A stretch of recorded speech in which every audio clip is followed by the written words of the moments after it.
আসসালামু আলাইকুম দর্শক। তো আমাদের কাছে একটা ইনফ্রারেড কুকার আছে। তো এটার প্রবলেমটা কি, তো এটা যদি আমরা লাইনে দেই, তো লাইনে দিলাম, লাইন চলে আসছে, ফ্যান ঘুরতেছে। এখন অন প্রেস করলাম, ফাংশনে গেলাম, তো এখানে H1 শো করতেছে। যদি আমি আপনাদের দেখাই, এখানে H1 শো করতেছে।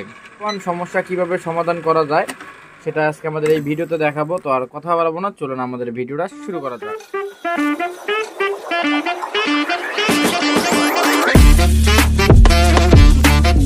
তো সার্কিটটাতে একটা জিনিস আমি লক্ষ্য করলাম, সেটা হলো এখানে একটা রেজিস্ট্যান্স ছিল।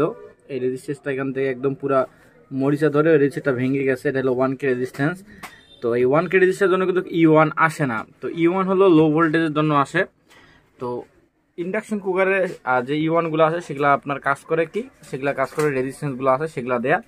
তো এটাও কিন্তু সেম রেজিস্ট্যান্স দিয়ে কাজ করে। তো এটা আরেকটা ভাবে ঠিক করা যায়, অর্থাৎ চুলাটা যদি আপনাদের আমি দেখাই আরেকবার। এটা তো আমি লাইনে দিলাম, অন ফাংশন, তো এখানে H1 শো করতেছে।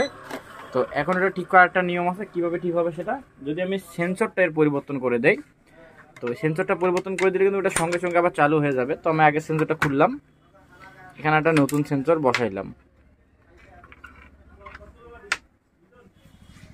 আমরা এখন যদি আবার এটা লাইনে দেই, তো এখানে লাইনে দিলাম, দেওয়ার পর এখন অন করলাম ফাংশনে। এখন 1600 ওয়াট দেখেন সিরিজ বাতি জ্বলতেছে। তখন যদি ডিরেক্ট লাইনে দেই, অর্থাৎ এসি লাইনে দেই, তো এসি লাইনে দিলাম, অন ফাংশন, এখন 1600 ওয়াট। ওয়াটটা যদি বাড়াই 2000 করলাম, তো দেখেন একদম কয়েলটা এখন লাল হচ্ছে। আর এখানে যেটা 1K রেজিস্টার ছিল সেটা মাঝবি তো এখানে ব্যবহার করা লাগবে। তো এখানে 1K ছাড়া কিন্তু আপনার সাইকেলটা চালু হচ্ছে পুরোপুরিভাবে। তো আমরা এখন কী করবো, আমরা 1Kটা পরিবর্তন করে দেবো, দেওয়ার পর সেন্সরটা পরিবর্তন করে দিলে আমাদের কাজটা ইনশাল্লাহ হয়ে যাবে। তো এটা ভিডিও ছিল আমাদের শিক্ষণীয় ভিডিও। তো আপনারা দেখলেন যে একটা সেন্সরের জন্য আপনার H1 গুলো শো করে, অনেকগুলো বোর্ডে আছে, আবার অনেকগুলো বোর্ডে আছে যে E2 শো করে। তো এরকম সমস্যা যদি হয়ে থাকে, এটা হলো আপনার RFL কোম্পানি, যদি এরকম সমস্যা হয়ে থাকে তাহলে জাস্ট একবার সেন্সরটা পরিবর্তন করে দেবেন, ইনশাল্লাহ আপনাদের কাজটা হয়ে যাবে।